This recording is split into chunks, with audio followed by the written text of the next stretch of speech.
El primer día de la semana, María la Magdalena fue al sepulcro al amanecer, cuando aún estaba oscuro, y vio la losa quitada del sepulcro.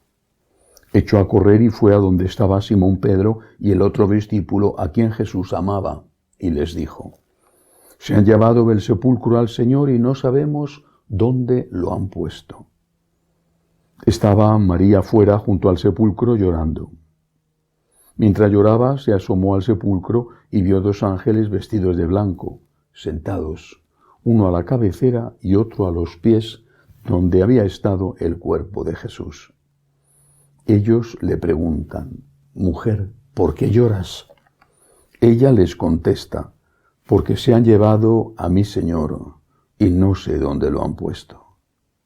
Dicho esto, se vuelve y ve a Jesús de pie, pero no sabía que era Jesús. Jesús le dice: «Mujer, ¿por quién lloras? ¿A quién buscas?». Ella, tomándolo por el hortelano, le contesta: «Señor, si tú te lo has llevado, dime dónde lo has puesto, y yo lo recogeré». Jesús le dice: «María». Ella se vuelve y le responde: «Rabuní», que significa maestro. Jesús le dice: «No me retengas, que todavía no he subido al Padre, pero anda, ve a mis hermanos y diles: subo al Padre mío y Padre vuestro, al Dios mío y Dios vuestro». María la Magdalena fue y anunció a los discípulos: «He visto al Señor», y ha dicho esto. Palabra del Señor. Gloria a ti, Señor Jesús. María Magdalena, Santa María Magdalena, es una conversa. Yo creo que todos los primeros cristianos son conversos. Conversos en el sentido de que se encontraron con Cristo y se convirtieron de la vida que llevaban, en algún caso, o de la fe que tenían. María Magdalena es una conversa de la vida que llevaba. Otros fueron conversos intelectuales, un San Pablo, por ejemplo. Ella, no sabemos muy bien, los biblistas no se han puesto de acuerdo, no saben muy bien quién era, aparte de que era de la ciudad de Magdala, posiblemente en el entorno del lago de Tiberíades. Pero no sabemos si era una prostituta, como dice la tradición, o una persona enferma de la que el Señor expulsó 7 demonios, no sabemos. Pero fue una conversa, en el sentido de que al encontrarse con Jesús cambió su vida. Repito, no sabemos si era una vida de pecado o una vida de enfermedad. Cambió su vida y se dio cuenta de cuánto le debía a esa persona que la había rescatado del tipo de vida que llevara, sea un problema de salud o un problema de pecado. Los conversos, por lo menos los conversos de tipo moral, y yo creo que también los conversos intelectuales, son personas muy agradecidas. Son conscientes de lo que tenían y de lo que tienen, de dónde venían y de dónde están. Quizá el que ha vivido siempre en la fe no se da cuenta del don que tiene. Lo ha tenido siempre y, como un niño de casa rica, ha disfrutado de las comodidades toda la vida y no sabe lo que significa estar sin ellas. Pero el que viene de la conversión, repito, tanto moral como intelectual, sabe muy bien el frío que hacía fuera, lo mal que se estaba, la angustia, el daño que hace el pecado, la incertidumbre, y agradece. El converso es una persona humilde. Además sabe no solamente lo que ha recibido, sino sabe que no se lo merece. ¿Quién soy yo, Señor, para que entres en mi casa? María Magdalena y todos los demás, pienso en un Mateo el publicano, un Simón el celota, podían decir esas palabras del centurión romano. Y las decían: ¿quién soy yo, Señor, para que entres en mi casa? Yo no te merezco, Señor, te necesito, te agradezco. Y te agradezco tanto más cuanto más soy consciente de que no te merezco, de que no tengo derecho a tu amor, de que no tengo derecho a que me mires a los ojos y me digas que me quieres, de que no tengo derecho a que hayas dado la vida por mí. Te agradezco, Señor, te agradezco.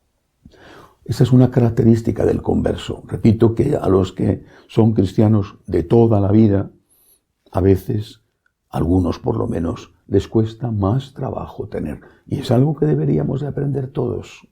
Señor, te agradezco.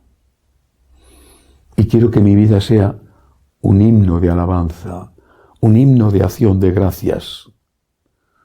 Mi vida, es decir, mi corazón y mis obras. Te agradezco, Señor, porque no merezco tu amor, pero lo necesito. Pero luego hay otra cosa en este Evangelio en el que se cuenta la aparición del Señor a la Magdalena, que es muy actual. Esta mujer que amaba a Jesús con este amor de agradecimiento, que experimentaba y había experimentado a Jesús como su Salvador, sin embargo no tenía fe. Supongo que ella también, como los apóstoles, había escuchado lo de que al tercer día iba a resucitar, pero no tenía fe. Tenía amor a Jesús. Había colaborado en el descendimiento y en limpiarle aquella sangre espantosa que cubría su cuerpo destruido. Había ido esa mañana, a la mañana de Pascua, a continuar con una tarea de embalsamiento que había tenido que hacer a toda prisa. Tenía amor a Jesús, agradecimiento, pero no tenía fe. Y por eso dice esta frase, y se la dice a Jesús sin reconocerle, señal de que el cuerpo glorioso, el cuerpo resucitado, no es igual que el cuerpo en el momento en que morimos, sino más allá de lo desfigurado que estuviera el cadáver, le habría reconocido. Le va a reconocer, en cambio, curiosamente, por la voz, porque la voz es algo que cambia muchísimo menos en los adultos a lo largo de la vida. Pero cuando no le ha reconocido, le pregunta, creyendo que es el hortelano: se han llevado a mi Señor y no sabemos dónde le han puesto.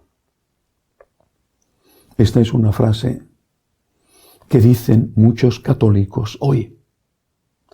Se han llevado a mi Señor y no sabemos dónde le han puesto. ¿Qué dolor hay detrás de esta frase? En la Magdalena y en los católicos. Quizá no son conscientes de lo que están expresando, pero lo expresan muy bien. ¿Dónde está Jesús?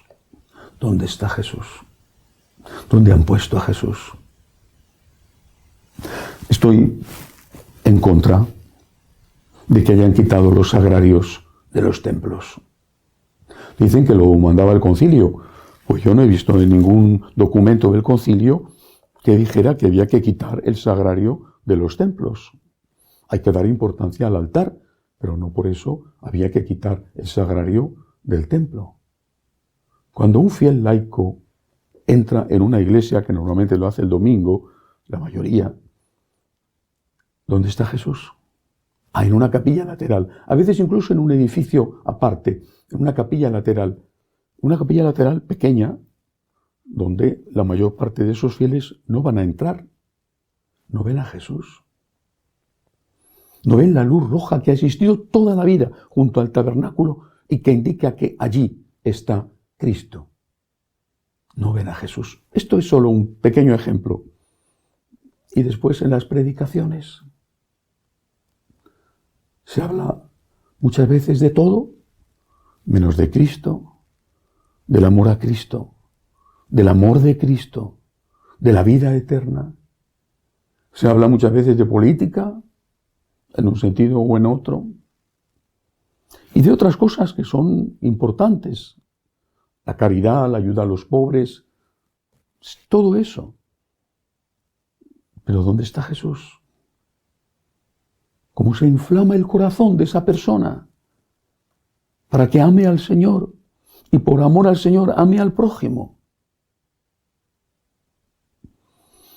A veces he tenido la impresión de que en las emisoras de radio protestantes de Latinoamérica se hable más de Cristo que en las emisoras católicas. Y no solamente en las de Latinoamérica. El fútbol es mucho más importante que la palabra de Dios a la hora de elegir el sector de emisión que llega a más gente. ¿Dónde está el Señor? ¿Qué es la Iglesia? ¿Qué sentido tiene si no es para mostrar el rostro de Cristo, para adorar a Cristo, alabar a Cristo, agradecer a Cristo, vivir para Cristo?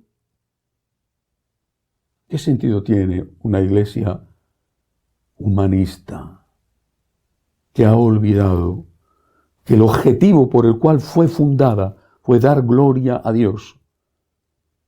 Esa gloria a Dios, naturalmente, así nos lo ha enseñado Jesucristo, pasa por el amor al prójimo. El apóstol Santiago lo dice claramente en su carta. No puedes amar al Dios al que no ves, si no amas al prójimo al que ves.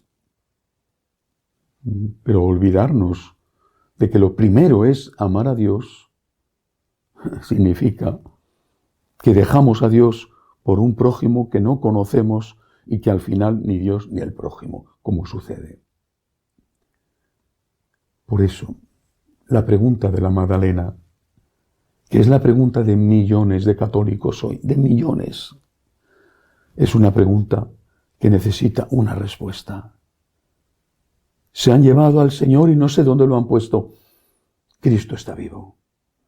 Cristo ha resucitado. Cristo está en el sagrario.